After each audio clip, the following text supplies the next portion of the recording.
Mbuye wondipulumutsa, mulandire mtima wanga, mwandipatsa mzimu wanu wobereka zipatsozo.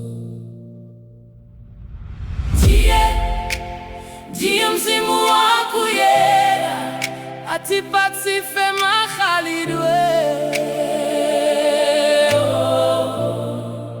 wofanana naye Yesu, anatsika kumwambako.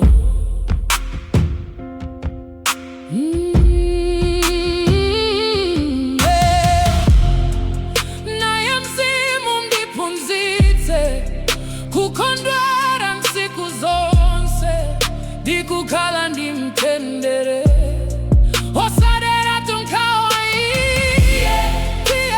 Ndiye mzimu wakuyera, atipatsa ife makhalidwe wofanana naye Yesu, anatsika kumwambako. Ndithandize kukondana, ndikuthangatira onse, ndikukhululukirabe akundichimwira. Ndiye mzimu wakuyera, atipatsa ife makhalidwe wofanana naye Yesu, anatsika kumwambako. Ndilimbitse ndipirire, osadandaula konse, ndikulamulira tupi ndizofuna zake. Ndiye mzimu wakuyera, atipatsa ife makhalidwe wofanana naye Yesu, anatsika kumwambako.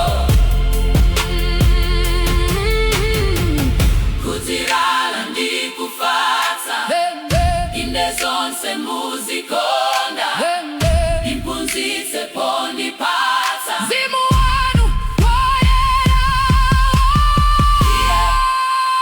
Ndiye mzimu wakuyera, atipatsa ife makhalidwe wofanana naye Yesu, anatsika kumwambako.